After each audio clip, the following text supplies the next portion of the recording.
Very good evening friends. देखिए एक बहुत इंटरेस्टिंग केस मैं आपके लिए पोस्ट कर रहा हूँ। Actually this is very old case.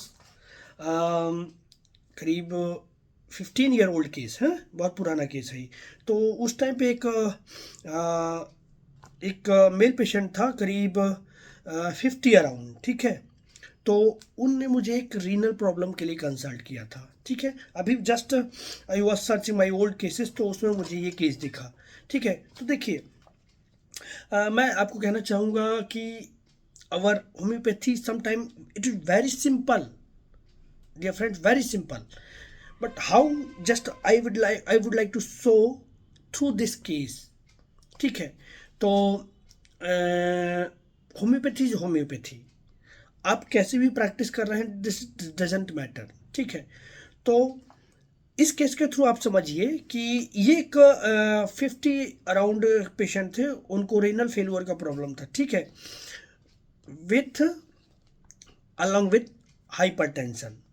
अब बीपी की वजह से शायद उनका किडनी गया होगा, तो एट दैट टाइम उनका क्रिएटिनिन था 5.5, ठीक है।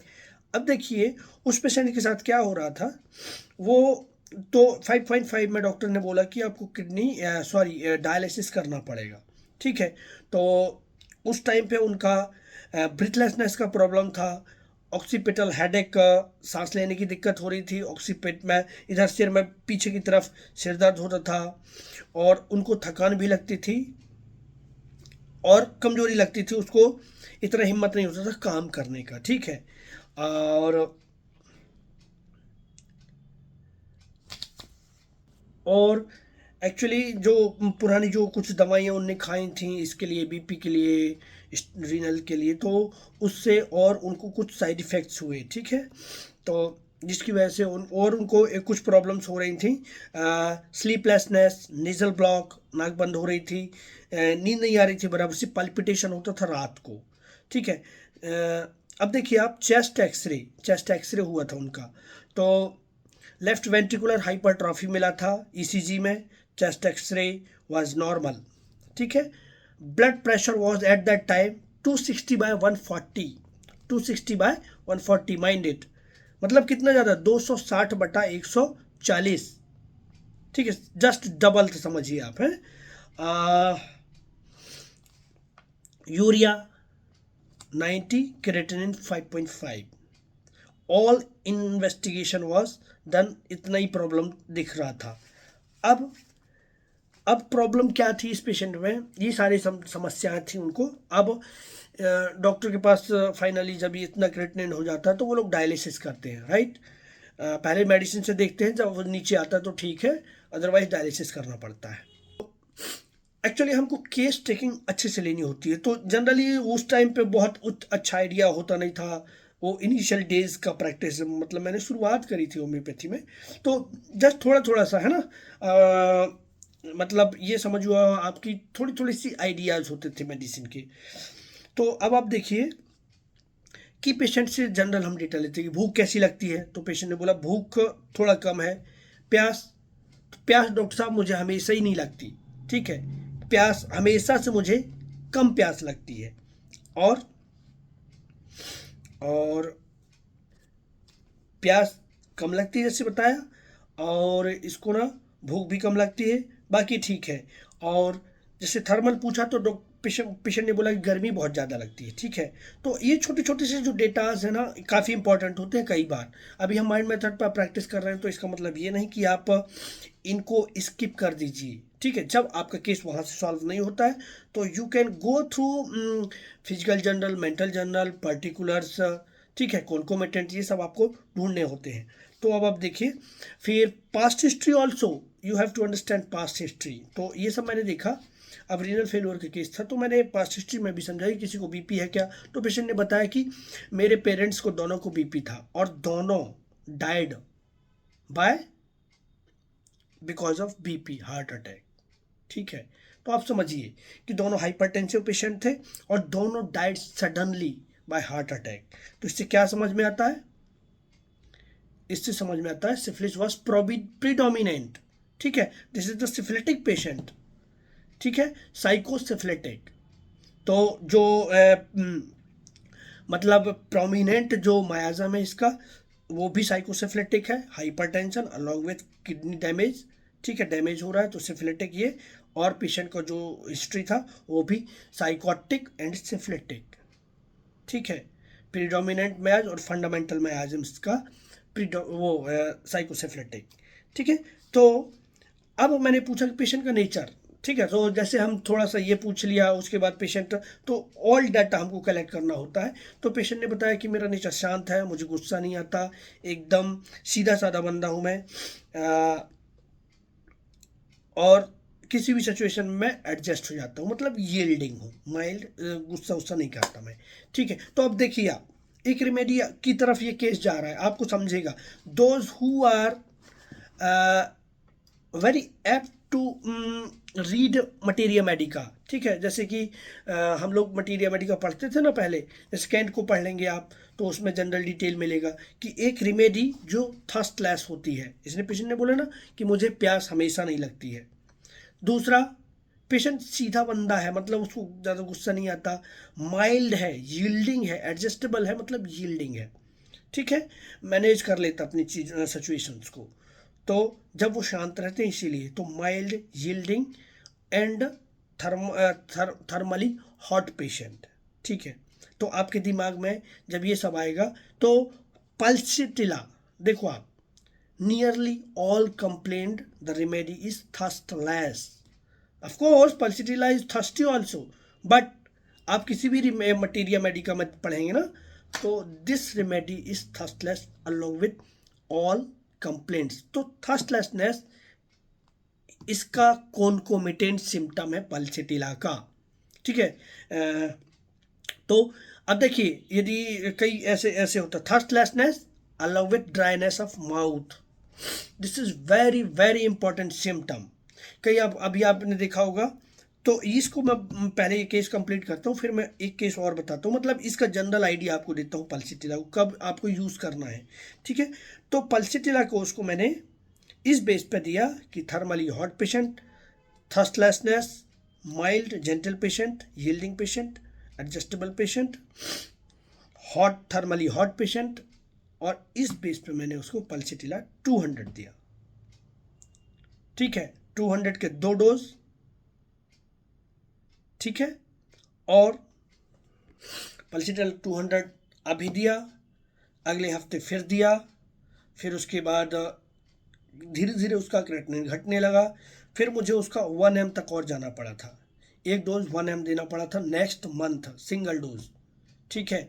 उसके बाद धीरे धीरे उसका क्रिएटिनिन घटना शुरू हुआ और वो टोटली उसका क्रिएटिनिन नॉर्मल हो गया, और जो बीपी का जो सिचुएशन था, फर्स्ट वीक नो चेंज, ठीक है, second week no change, third week, so you have to wait, dear friends, you have to wait and watch and try to general, but अब फॉलो अप कैसे लेंगे, patient की general से आपको जाना है, ठीक है, उसका अभी भी प्यास वैसे ही कि नहीं है, कि मुंह सूख रहा है कि नहीं सूख रहा है, ठीक है, पेशेंट जनरली बेटर कर रहा है कि नहीं कर रहा है। अब आगे जाके आपको जब बीपी चेक किया तो 150/95, ठीक है, 150/95, ठीक है। और फिर धीरे धीरे उसका और डाउन हुआ, फिर 130/80 बीपी आ गया, blood urea creatinine become normal, and उसका थोड़ा स्टेमिना, लिबिडो, ठीक है, सेक्सुअल अर्जेस भी कम थे तो वो भी उसका नॉर्मल हो गया, और फाइनली अब आपने देखा होगा तो इस केस को हमने क्लोज किया सिफलिनम 1 ml देके, ठीक है। सिफलिनम 1 ml क्यों, आप समझ सकते हैं, this is more towards syphilitic case. Even syphilitic fundamental miasm is also most prominent syphilitic because जो इसके पेरेंट्स का सडन डेथ हुआ, सडन डेथ मतलब सिफिलिस, ठीक है, सडन, ठीक है, जैसे अभी कुछ हो गया सडनली, सडन जो हार्ट अटैक होता है दिस इज सिफिलिटिक। अब किसी को मल्टीपल छोटे छोटे हार्ट अटैक्स हुए तो दिस इज नॉट सिफिलिटिक, ठीक है। हाँ, टूवर्ड्स सिफिलिटिक है but not like this kind of syphilis, not like कि जैसे अभी अक्यूट में सडन किसी का डेथ हो जाए, ठीक है। तो ये, लेकिन पेस कैसा है ये डिपेंड करता है कि ये सिफिलिटिक है, ट्यूबरकुलर है। ट्यूबरकुलर सडन इन्फेक्शन होगा, सडन, लेकिन पेस फास्ट रहता है इसका, फास्ट। अभी अभी ऐसा था, मतलब ये कि अरे कल ही तो अच्छा था और आज मर गया। So this is what, this is tubercular. ठीक है, मतलब अनएक्सपेक्टेड। पेस फास्ट रहता है, स्पीड फास्ट रहती है उसकी। इधर क्या है, इधर ऑलरेडी बीपी चल रहा है। ठीक है, बीपी डायरेक्टली बीपी है, तो सोरा से सीधा जंप करेगा ट्यूबरकुलर और सीधा साइकोसिस से सिफिलिस। ठीक है, तो इस केस में सिफिलिस वाज प्रोमिनेंट, तो सिफिलिनम 1 mg का एक डोज दिया एज ए इंटरकरेंट रेमेडी और पेशेंट वाज ऑलमोस्ट बेटर, मतलब ठीक ही हो गया। तो आप देखिए ये छोटे छोटे से केसेस हैं, मतलब कोई स्पेशल रेमेडी नहीं है कि कोई हमको इतना बड़ा सोचना है, जस्ट स्मॉल आइडिया। तो आपकी हर रेमेडी में कुछ ना कुछ ऐसा है जो आपको सोचने लायक बनाता है, और ये केस बताता है कि आपको सिंपल भी सोच के आप बड़ा केस निकाल सकते हैं। ऐसा नहीं कि कोई बड़ी रेमेडी सोचना है आपको, हर बार कोई ऐसी रेयर रेमेडी सोचना है। ठीक है, तो ये केस बहुत मसालेदार नहीं है क्योंकि सिंपल रेमेडी है पल्सेटिला। ठीक है, तो देखिए प्रॉब्लम किसी भी पर्सनालिटी को हो सकती है। ठीक है, तो सिंपल पल्सेटिला से वो पेशेंट सेटल हो गया। तो ये केस मुझे पोस्ट करने का ये था कि हम एंट्री कहीं से भी ले सकते हैं। अब मैं आपको पल्सेटिला की बहुत सारे, इनिशियली जब मैं प्रैक्टिस करता था तो पल्सेटिला को ना हमेशा, अभी भी मैं पल्सेटिला का thirst, dryness along with no thirst, even आप फीवर में देखिए पानी का प्यास, भूल जाइए माइंड, यदि आपको नहीं समझ आ रहा है तो भूल जाइए माइंड, पानी का प्यास कैसा है। तो सब प्यास बिल्कुल नहीं लग रही, जिस दिन से मुझे फीवर आया ना एक भी प्यास नहीं है।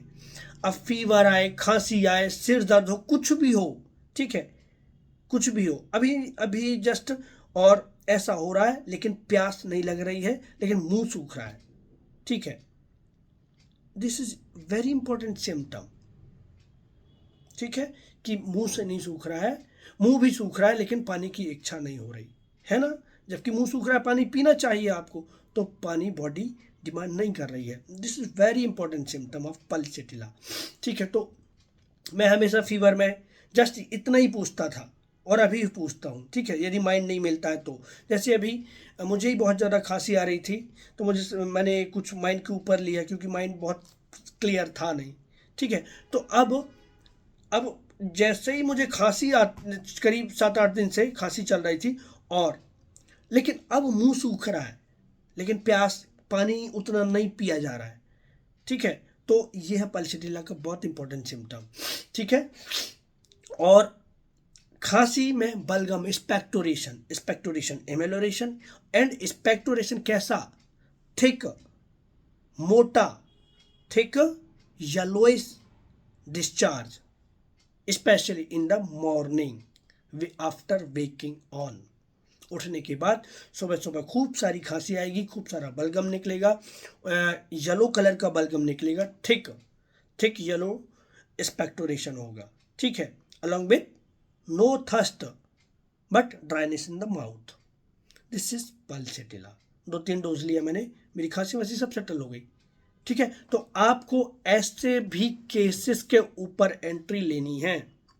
ठीक है, this is very peculiar symptom of the pulsatilla. ऐसी हर रेमेडी का कुछ ना कुछ सिम्टम है। अब ऐसा ही होता है जेलसीमियम, थर्स्टलेसनेस। ठीक है, लेकिन जेलसीमियम,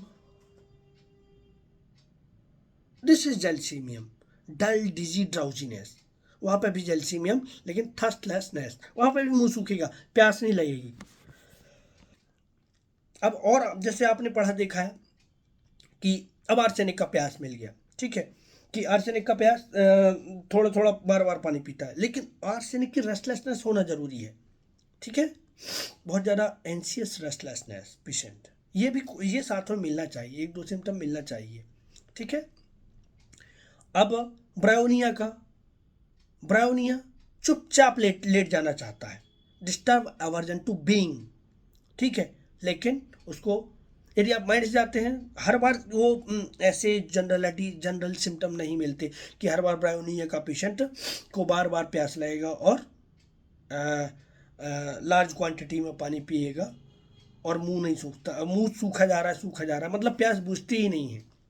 तो ये this is also important symptom of bryonia, but हर बार ऐसा नहीं है कि आपको मिले ही। तो ये छोटी छोटी टिप्स हैं, but it makes very big difference. ठीक है, तो ये छोटा सा केस था, और but very big, with very big deal. ठीक है, तो dear friends, those who are interested to learn homeopathy, आप लोगों में से बहुत सारे लोग हैं जो होम्योपैथी को सीखना चाहते हैं, तो they can join our groups. And आप मुझे कॉल करिए 9752820258 पर, मैं आपको ग्रुप ऐड करता हूँ और we can learn homeopathy. Okay dear friends, thank you, thanks for watching.